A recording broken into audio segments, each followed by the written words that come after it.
Comentado, quando a Janaína tinha comentado aqui sobre para a gente tá aí trazendo uma palavra para nós, que a palavra também veio para mim. Na hora, Deus já ministrou no meu coração e já me deu uma palavra. Na verdade, essa palavra, eu creio que ela já estava aqui dentro, ela só se expandiu, né, dentro de mim, para que agora eu possa estar colocando para fora tudo aquilo que o Senhor já tinha ministrado, que o Senhor vem ministrando dentro não só do meu coração, mas dos nossos corações, eu creio. Em nome de Jesus, eu quero começar com uma palavra aqui que já é bem conhecida, né? Eu já ouvi várias pregações a respeito disso. Então, se vocês quiserem acompanhar em Gênesis, no capítulo 22, Deus manda Abraão matar o seu filho. Forte. Eu vou ler então. E aconteceu depois destas coisas que tentou Deus a Abraão e disse-lhe, Abraão, e ele disse, eis-me aqui. E disse, toma agora o teu filho, o teu único filho Isaque, a quem ama, e vai-te até a terra de Moriá, e ofereça-o ali em holocausto sobre uma das montanhas que eu te direi. Então se levantou Abraão pela manhã, de madrugada, e abardou o seu jumento e tomou consigo 2 de seus moços e também Isaque, seu filho. E fendeu lenha para o holocausto e levantou-se e foi ao lugar que Deus lhe dissera. Ao terceiro dia, levantou Abraão os seus olhos e viu o lugar de longe. E disse Abraão aos seus moços, que eram, na verdade, os seus empregados que estavam junto com ele, ficai-vos aqui com o jumento, e eu e o menino iremos até ali. E, havendo adorado, tornaremos a vós. E tomou Abraão a lenha do holocausto, e pô-lo sobre Isaque, seu filho, e ele tomou o fogo e o cutelo na sua mão, e foram ambos juntos. Então falou Isaque a Abraão, seu pai, e disse, meu pai. E seu pai disse, eis-me aqui, meu filho. E disse Isaque, eis aqui o fogo, a lenha, mas onde está o cordeiro para o holocausto? E disse Abraão, Deus proverá para si o cordeiro para o holocausto, meu filho. Assim caminharam ambos juntos. E vieram ao lugar que Deus lhe dissera, e edificou Abraão ali um altar, e pôs em ordem a lenha, e amarrou a Isaque seu filho, e deitou-o sobre o altar em cima da lenha. E estendeu Abraão a sua mão, e tomou o cutelo para imolar o seu filho. Esse ponto aqui é bem interessante. Mas o anjo do Senhor lhe bradou desde os céus e disse, Abraão, Abraão. E ele disse, eis-me aqui. Então disse o anjo, não estendas a tua mão sobre o menino, e não lhe faças nada, porquanto agora sei que temes a Deus, e não me negastes o teu filho, o teu único filho. Então levantou Abraão os seus olhos e olhou, e eis um carneiro detrás dele, travado pelas suas pontas no mato. E foi Abraão e tomou o carneiro e ofereceu-lhes em holocausto em lugar do seu filho. E chamou Abraão o nome daquele lugar, o Senhor proverá, o nome do monte, né? De onde se diz até hoje em dia, o monte que o Senhor proverá. Então o anjo do Senhor bradou a Abraão pela segunda vez desde o céu e disse, por mim mesmo jurei, diz o Senhor, porquanto fizeste esta ação e não me negaste o teu filho, o teu único filho, que deverás te abençoarei e garantissimamente multiplicarei a tua semente como as estrelas do céu e como a areia que está na praia do mar, e a tua semente possuirá a ponta dos seus inimigos. e em tua semente serão benditas todas as nações da terra, porquanto obedecestes a minha voz. Então Abraão tomou os seus moços e levantaram-se e foram juntos para Berseba. E Abraão habitou em Berseba. E sucedeu depois destas coisas que anunciaram a Abraão, dizendo: eis que também Milca deu filhos a Naor, teu irmão. Usa seu primogênito, e por aí começou a descendência. Era até aqui que eu queria ler para vocês, para que a gente possa entrar naquilo que o Senhor tem ministrado, né? Essa passagem aqui, ela é uma passagem muito forte, ela traz muitos ensinamentos para a gente, né? Então, que o Espírito Santo abra a nossa mente para que nós possamos entender, que nós possamos compreender tudo aquilo que Deus está dizendo para a gente, né? Todo esse relato bíblico aqui que nós lemos neste texto de Gênesis 22 nos traz mais uma vez, olha só, nos traz mais uma vez o princípio da obediência a Deus, né? E todas as suas bênçãos que vêm depois de uma obediência. Mas tem algumas coisas aqui nesse texto que eu gostaria de compartilhar, né, com vocês. Então, o texto relata, como eu falei ali, a obediência e a confiança em Deus. A confiança. Abraão estava confiante naquilo de que Deus tinha falado para ele. Ele estava convicto que era aquilo mesmo, né? Mas isso não quer dizer que, ouvindo uma simples voz, né? Porque Deus falou com ele do céu, né? A Bíblia diz que ele ouviu a voz, né?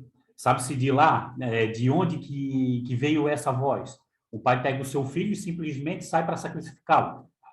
Cara, isso não é normal, isso não existe. Não é tão simples assim.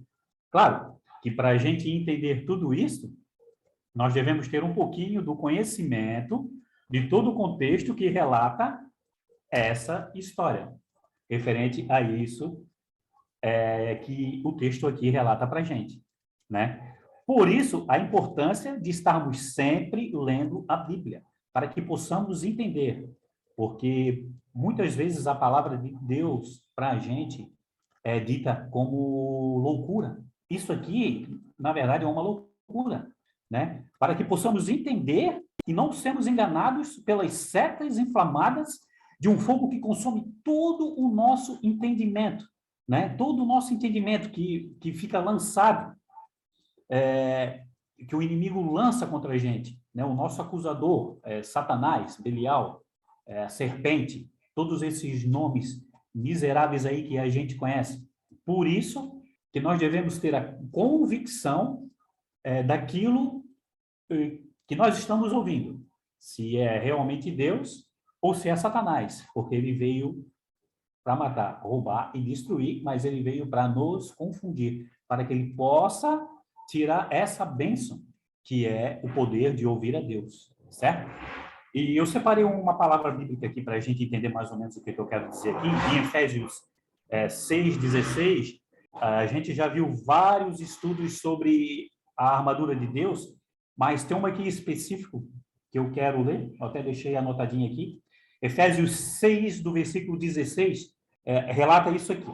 Além disso, usem o escudo da fé, com o qual vocês poderão apagar todas as setas inflamadas do maligno. Está aqui. Satanás lança flecha. O que é uma flecha inflamada, queridos? É uma flecha que tem um fogo consumidor de tudo aquilo que é bom.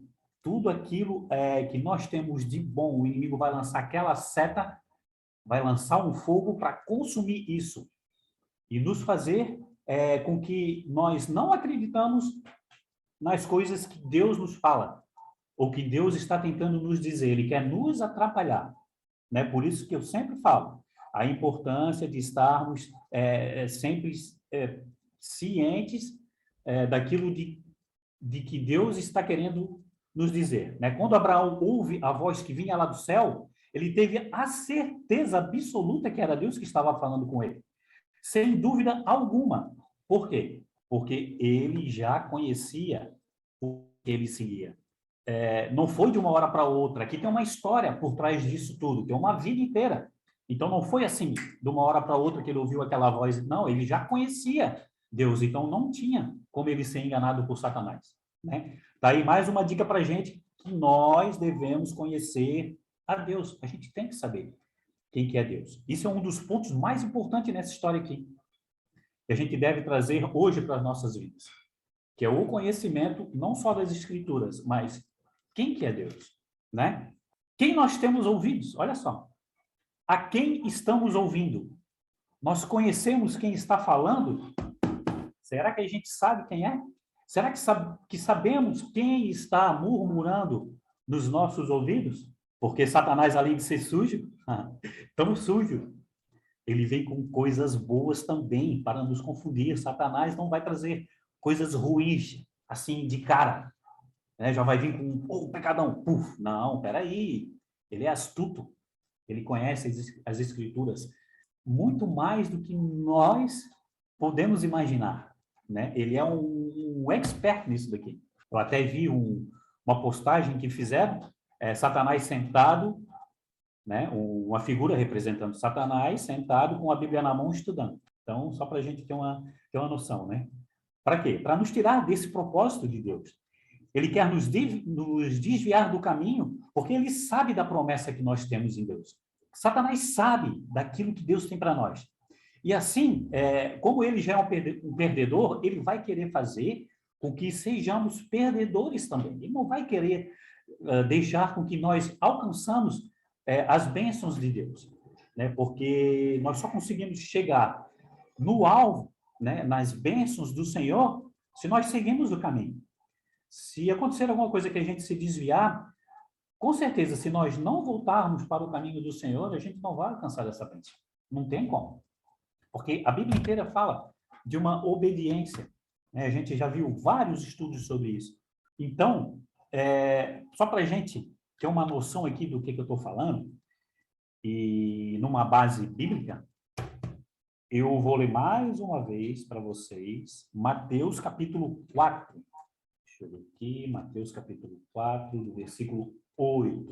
Novamente, o transportou o diabo a um monte muito alto e mostrou-lhe todos os reinos do mundo e a glória deles. E disse-lhes, tudo isto te darei se prostrado me adorares. Ele está falando para Jesus, ele levou para Jesus, olha só, vou tirar tudo isso daqui. Então, disse-lhe Jesus, vá-te, Satanás, porque está escrito, ao Senhor teu Deus adorarás, e só a ele servirás. Então o diabo o deixou, e eis que chegaram os anjos e o serviram.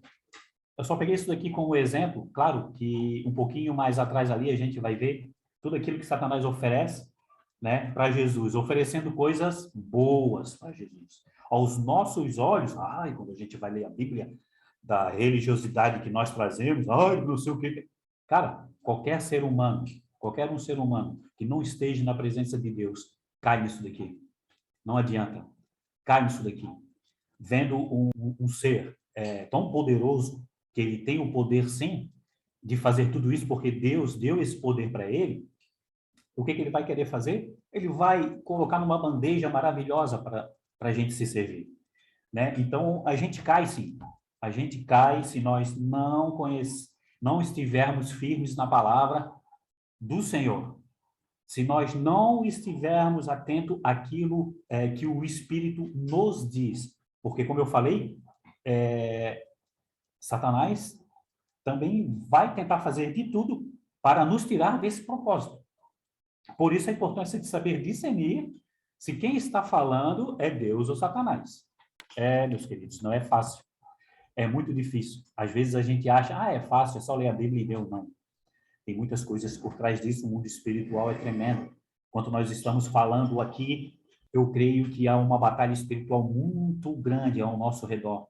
Isso é tão forte que até eu lembrei agora que até existem alguns desenhos que ilustram mais ou menos sobre isso, né? Eu não sei se vocês vão lembrar, mas eu vou fazer um simples relato aqui de um desenho que eu assisti há algum tempo atrás. Foi um desenho do Tom e Jerry. onde em uma determinada cena ali apareceu um anjinho ao lado da cabeça do Tom, dizendo para ele não comer o Jerry. Ele já tinha pego o ratinho, tinha colocado na panela, e aí aparece aqueles balãozinhos assim de pensamento, ele sentado na mesa, com o garfo e a faca, querendo jantar o ratinho, né? Se deliciando com aquilo ali.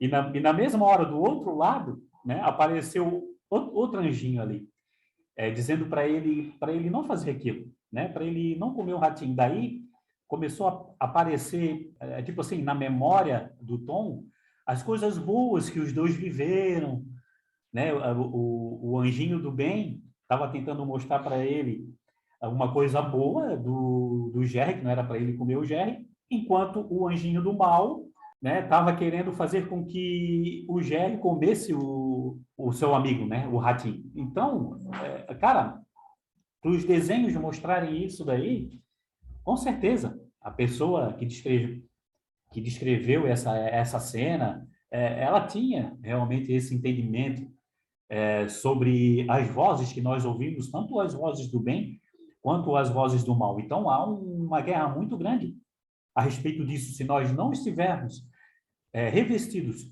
né, com esse escudo, se a nossa mente não estiver blindada contra todas as hostes celestiais, contra tudo aquilo que for de Satanás contra a nossa vida, essas setas inflamadas, esse fogo destruidor, a gente cai. Mas eu quero dizer para vocês que, apesar desse fogo consumidor de Satanás, Deus tem um fogo que consome o fogo de Satanás. Cara, então, olha só que doideira. Um fogo que consome o fogo. Satanás tem o poder de um fogo, Deus tem um poder maior ainda, que é o fogo que consome o fogo de Satanás. E tudo isso está nas nossas mãos. Basta a gente querer pegar, alcançar. Claro, não vai estar numa mesa fácil, vai estar um pouquinho mais alto. Muitas vezes a gente vai ter que fazer algumas coisas para poder pegar esse fogo consumidor de Deus, para poder consumir essa seta inflamada do inimigo. O jejum, a oração, a palavra. Né? Então, tudo isso envolve, no mundo espiritual, né? É muito tremendo isso. Vai chegar a hora que muitas vezes a gente vai querer aceitar essa seta inflamada que Satanás vai mandar para a gente, né? Se nós não estivermos preparados, essa seta ela vai penetrar, querido, vai queimar tudo aquilo que Deus planejou para nós, vai queimar. Por que eu estou falando isso? Porque já é uma natureza normal, isso é normal do nosso corpo, da nossa carne, em querer pecar. Devemos tomar muito cuidado com o pecado, pois existe muitos pecados que são bons, né? Como eu dei ali alguns exemplos ali, pequena coisa do que Satanás ofereceu para Jesus ali, mas Satanás oferece muito mais para nós hoje em dia. São coisas boas para o nosso corpo, bons para a nossa alma, olha só, que vai fazer com que a gente se sinta bem, né? Vai levantar, vai elevar o nosso ego. Olha só, vamos no sentido tal, né? Nós vamos ser os bonzões do pedaço, mas isso aí vai ser só uma coisa momentânea. A gente sabe que tudo isso vai passar. E aí vai chegar a hora em que iremos ter que prestar contas com o papai lá em cima. E aí, como vai ser? Será que vamos continuar sendo os caras, os manos, as manas? Vai cair por terra tudo isso quando nós estivermos na presença do Senhor. Não adianta.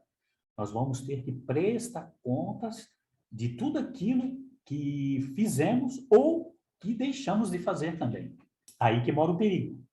Então, eu separei aqui uma passagem, mais ou menos, sobre isso daqui que eu acabei de falar agora para a gente, né? Sobre esse pecado que é tão carnal, que já faz parte da gente, que não tem como a gente tirar isso. A própria Bíblia fala que todos nós somos pecadores e destituídos da glória de Deus nós fomos. Mas através de Jesus Cristo, claro, pela graça, que foi de graça, né, nós temos esse acesso novamente. Mas nós somos feitos, eleitos do pecado, não tem Não tem como negar isso, né? Então, eu separei aqui uma passagem para a gente ler rapidinho, lá em Romanos, no capítulo 7, o versículo 19 e 20, né? Que Paulo aqui já está nos alertando que não seria fácil a gente vencer esse pecado, do 7, do 19 ao 20. Olha só. Porque não faço o bem que quero? Aqui Paulo está falando, hein? Porque não faço o bem que quero, mas o mal que não quero, esse faço. Ora, se eu faço o que não quero, já eu não faço eu, mas o pecado que habita em mim. Está bem claro aqui. Não precisa de nenhuma outra interpretação para que a gente possa entender o que Paulo está falando aqui. Ele já está nos alertando que o mal que ele não quer fazer, esse mal a gente faz. Porque não faço o bem que eu quero, mas o mal que não quer, esse eu faço. Olha só. Mas se eu faço o que eu não quero, já não sou eu quem o faz, e sim o pecado que em mim habita. Nós somos todos pecadores, já nascemos pecadores, né? Como eu falei ali anteriormente, santo só Jesus, mas devemos lutar para que esse pecado não nos atinja, não tome conta do nosso ser, que não tome conta dos nossos sonhos, desejos em Deus, né? Pois nós somos muito mais do que vencedores em Cristo Jesus. Ele nos deu isso de graça. Mas tem uma voz gritando dentro de nós dizendo para não fazermos o bem. Não, Satanás não quer. Essa seta inflama a nossa mente para a gente fazer tudo o contrário do que Deus assim nos tem ensinado, através dos nossos pais, lendo a Bíblia e buscando tantos outros exemplos bons por aí que a gente tem, né? Principalmente os ensinamentos dos nossos pais. Eu falo dos nossos pais cristãos, né? Aqueles que já estão na palavra, que já estão firmes na palavra, eles querem isso, eles querem que a gente tenha esse entendimento também. E eles vão querer sempre o nosso bem. Qual é o pai ou a mãe que quer o mal do seu filho? Nossa, não tem, né? Mas o pecado veio para nos tirar da bênção, por mais simples que for, não interessa. Eu lembro que quando eu era pequeno, eu gostava muito, gosto ainda até hoje, muito de laranja, né? Então, muitas vezes a minha mãe comprava laranja, mas quando a gente saía para dar umas voltas, passear, molecagem, aquela laranja que estava lá dentro do quintal do vizinho, aquela laranja, cara, aquela laranja era deliciosa. Só o fato de você correr aquele apuro, né? Aquela adrenalina toda de pular o muro e ir lá e roubar aquela laranja e depois sentadinho lá na calçada desfrutar daquela laranja, cara, isso dali não tinha igual. Não era assim, parecia que preenchia, né? Não só o ato de comer o fruto, mas de como conseguir aquele fruto, né? É isso que eu quero dizer. Esse pecado que muitas vezes supria algo que a gente não tinha, que era Jesus no nosso coração, né? A própria palavra diz que onde não há luz, ali vai ter trevas. Não importa a sua idade, se você tem 10, 15, 16, 20, 30, 40 anos, cara, o Satanás não quer saber se você é jovem, nem criança. Não, ele quer destruir a humanidade, né? Principalmente ainda as crianças, porque ele sabe que ele vai afetar essa nação, vai afetando essa nação, preparando já essa nação, não, essa geração, né, de hoje, para que, inflamando essa geração, não haja mais, como é que eu vou dizer assim, o continuar daquilo que os nossos pais, né, o legado que os nossos pais deixaram para a gente. Eu falo dos nossos pais, eu estou falando aqui numa forma geral, tá? Eu estou já englobando todos nós, porque eu não fui criado num lar cristão, mas muitas pessoas foram. Então, eu estou generalizando tudo aqui para que a gente possa mais ou menos entender, né, o que eu quero dizer, né? Então, esse texto aqui de Gênesis do capítulo 22, ele nos ensina muita coisa, né? Uma obediência tremenda, uma confiança em Deus, né? Para que possamos chegar até o alvo, que que é as nossas bênçãos, que é o nosso propósito é esse. Nós fomos criados para isso, né? Para que a gente manifeste a glória de Deus aqui na Terra. Para isso que a gente foi manifestado pelo nosso grande e poderoso Deus, né? Então, esse foi um exemplo da fruta que eu queria dar, mas, claro, tem vários outros exemplos. Sempre o do vizinho era melhor, sempre o do coleguinha era melhor. Isso eu estou falando de mim, tá? Eu sempre queria as coisas dos outros. Às vezes eu tinha muito melhor dentro da minha casa, ou até mesmo não, mas eu queria, era aquilo que me satisfazia, né? Então, tem outra coisa aqui, nesse texto aqui também, que chamou muito a minha atenção. Eu já estou indo já para o finalzinho aqui para a gente encerrar, desse capítulo de Gênesis 22 aqui, que nos ensina muita coisa, que é no versículo 11. Eu vou voltar aqui rapidinho, para que a gente possa lembrar aquilo que eu já li para a gente. Então, no versículo 11, vai dizer assim, ó, mas o anjo do Senhor lhe bradou desde os céus e disse, Abraão, Abraão. E ele disse, eis-me aqui. Então disse, não estendas a tua mão sobre o menino, o anjo falando para Abraão, e não lhe faças nada, porquanto agora sei que temes a Deus. Olha só, vamos focar um pouquinho nisso daqui. Em primeiro lugar, claro que Deus já sabia que Abraão ia obedecer, né? Abraão, com certeza, ia obedecer a ordem que Deus já tinha dado. E Deus já sabia daquilo ali, né? Mas esse versículo aqui, ele é tão forte e Deus mostra a identidade de Abraão. Olha só, Abraão já tinha uma identidade em Deus, já sabia quem que ele era em Deus, né? Mas Deus aqui está mostrando, que é forte, tá? Ele está mostrando a identidade de Abraão para quem? Para o anjo, porque o anjo não sabia. Aqui mesmo ele diz, olha só, agora eu sei que temes a Deus. O anjo estava naquele lugar junto, mas também tinha outra pessoa que estava ali. Quem que era? Isaac. Olha só, Isaac participando de toda a cena, vendo tudo, ele estava lúcido, cara. Ele estava prestando atenção em tudo ali. Né? Então, Isaac também sabia, né? E Deus já estava mostrando ali, olha só, como Abraão já sabia pela sua própria, que ele tinha essa obediência a Deus, né? Que o anjo não sabia, mas a partir desse momento o anjo, né? Ele soube disso.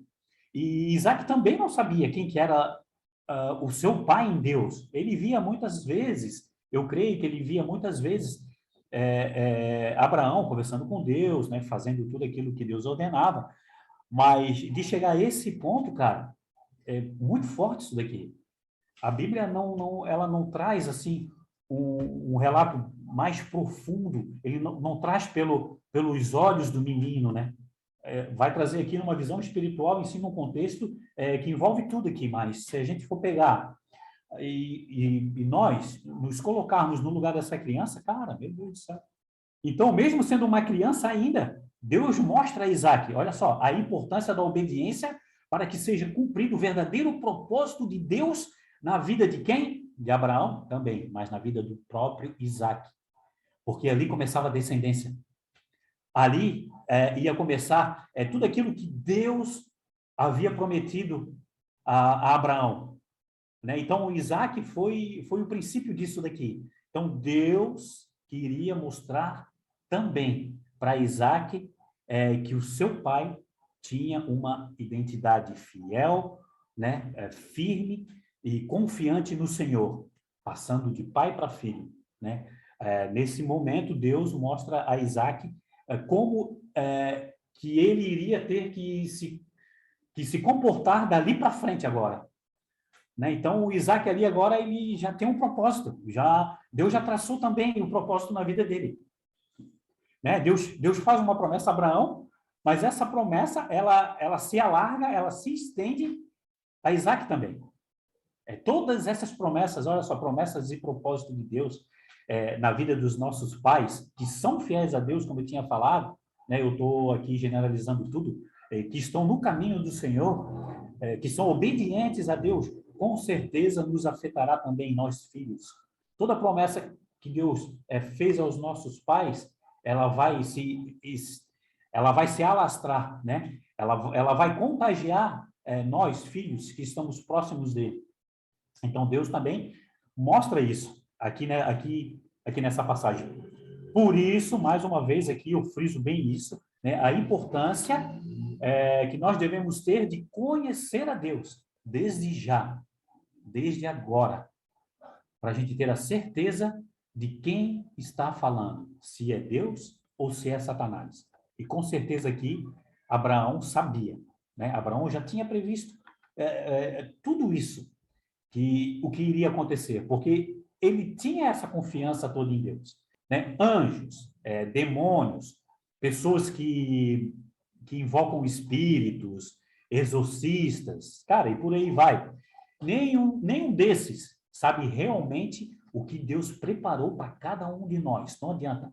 Essas pessoas que adivinham, né? Cara, nenhum desses sabe, não tem como saber, né? Por isso que eu friso mais uma vez, conhecer a Deus em primeiro lugar é a única maneira de se chegar às promessas de Deus, é através do nosso Senhor e Salvador, Jesus Cristo. Ele é o único intermediador entre Deus e a gente. Então, não existe outro intermediador. Santos, como eu falei ali, exorcistas, pessoas que invocam espíritos.